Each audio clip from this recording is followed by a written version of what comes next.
Good morning from Marseille. I have heard a lot of things about this place, that it's gritty, that it's chaotic, that it's not like the rest of France. So I'm kind of curious, kind of nervous, and wondering what this town is actually like. Let's go out and explore and see what Marseille is like for a solo female traveler. I'm starting my morning off in Old Port, which this is the heart of this city. This is where it all started. And everyone kind of says, you know, this is the dirty part, this is the chaotic part, this is grungy. And I mean, yeah, the streets are a little bit dirtier, but like they're not that dirty. It hasn't felt chaotic. Yeah, people are out moving on bikes, walking, driving, you know, taking the metro system. But I don't know, it doesn't.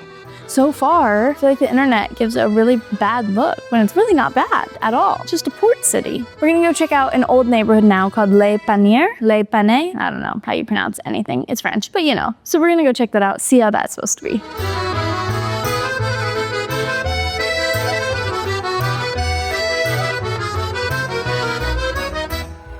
Pronounced Le Panier, this is actually the oldest part of town. This is where there was a bunch of fishermen, a bunch of immigrants, very multicultural, and a lot of poor communities lived here. So this actually used to be the most dangerous area and was pretty gritty. But now it's turned kind of like an artistic hub and it's probably become very gentrified. I don't know if in a bad way, I feel like that's always kind of a bad way, but I'm not totally sure on the history of all of it yet. But dating even further back, about 2,600 years ago, this is the area where the Greeks first settled when they first came here. So a lot of history here. And now let's go wander the streets and see, I don't know what we can find, maybe a cute little cafe. So we have a lot of cool cafes and little boutique shops and a lot of art murals all around.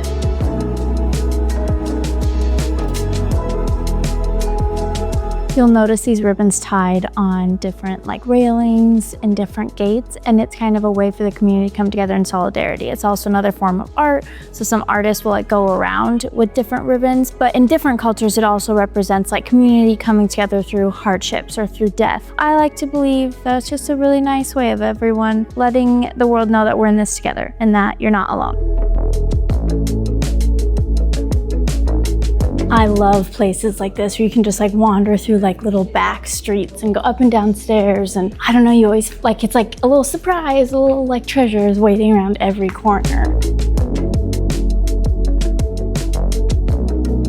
In every town, there's always, you know, one neighborhood that's super artsy. And so people always say, oh my goodness, there's art everywhere. I've never experienced anything like this before though. There is literally art on every single wall, like everywhere. No matter which street you're turning down, where you're going, you're always gonna find this beautiful mural. Or even if it's not like a beautiful mural, there's like little things that just remind you of art and creativity, and it's really cool.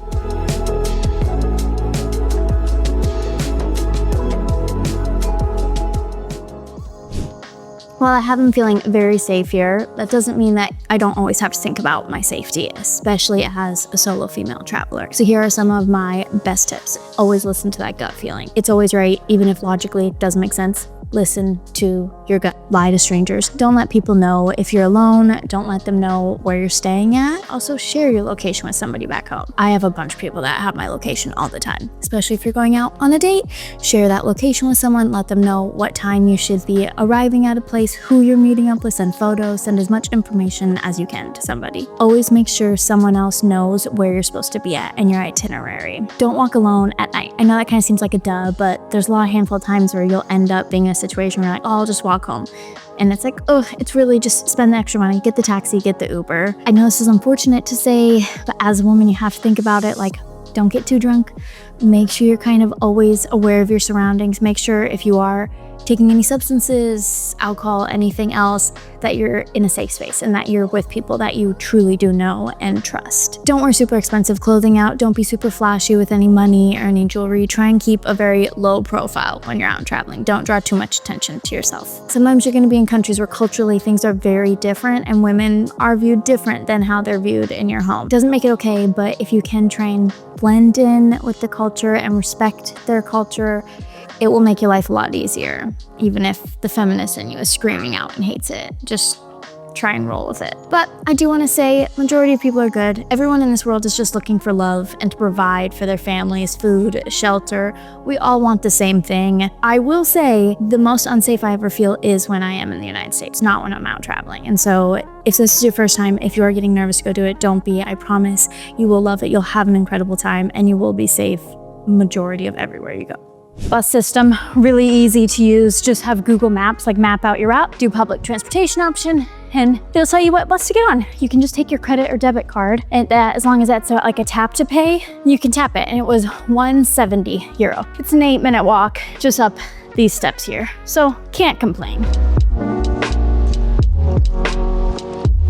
I know solo travel can feel very overwhelming and can make you feel very insecure at the beginning. And I know public transportation in a new foreign place, especially when you don't speak the language, is very overwhelming. A couple tricks that always help me when I'm dealing with that is just to like pause, take a second, and breathe. And also, no one's thinking about you as much as you think they're thinking about you. No one's staring at you like, oh, she doesn't know what she's doing. That's just not the case. Get your bearings, nobody's judging you, and then, try and research as much as you can beforehand. That will help you feel a bit more confident when you're in a place. Watch YouTube videos, get a lay of the land. But also, if someone's going wrong, everyone's nice. Just ask a stranger for some help. People genuinely are good people, and they do want to help you. So I know it's easier said than done, but try not to get too overwhelmed and just kind of go for it. The beginning parts of solo travel can be very intimidating, and where do I start? How do I do this? You just do it. You just go for it. The hardest step is the first one, and this 8 minutes of stepping up these stairs. This is Notre-Dame de la Garde, basically Marseille's guardian angel, perched up on the hill, looking after the fishermen, the sailors, protecting them on their voyages going out. The views from up here are absolutely stunning. Let's go check out the basilica.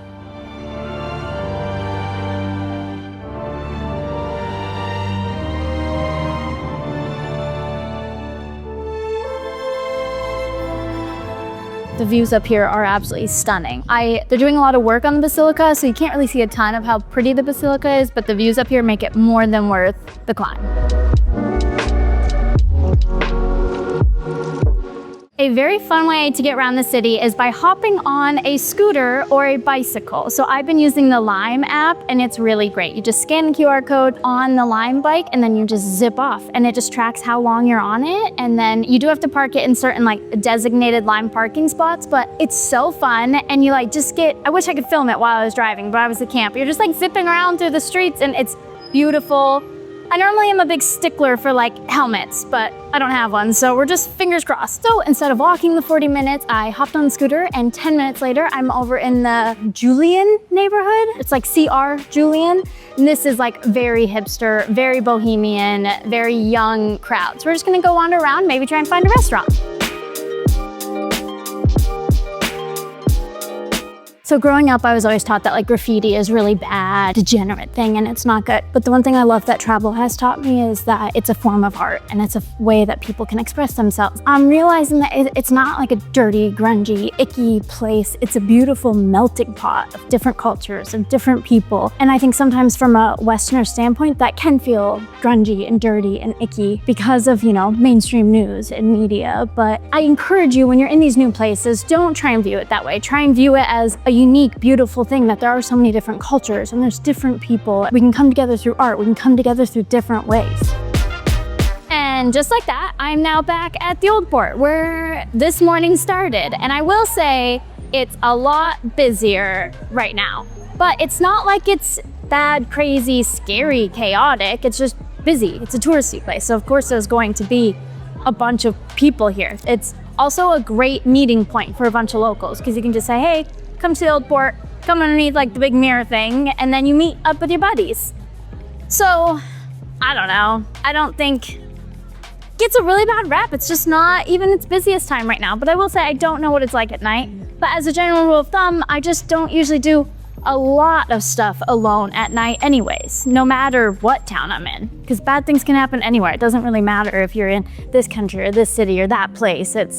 Sometimes it's just bad luck. You're in the wrong place at the wrong time. This is Forte Saint-Jean, and it is one of the two massive forts guarding the entrance to the Old Port of Marseille. It was built in the 1600s by King Louis something. And it wasn't only just a defense mechanism for Marseille, it was also the king's way of letting the people know who was in charge. The fort is connected over to a museum with this really interesting looking bridge, very like modern. So the museum and any exhibitions do cost money, but you can come into the fort completely for free. There's a bunch of different sitting areas that you can come and just chill. It looks like there's a cafe and a restaurant. It's really nice. I really wish I would have came here earlier to like spend more time here.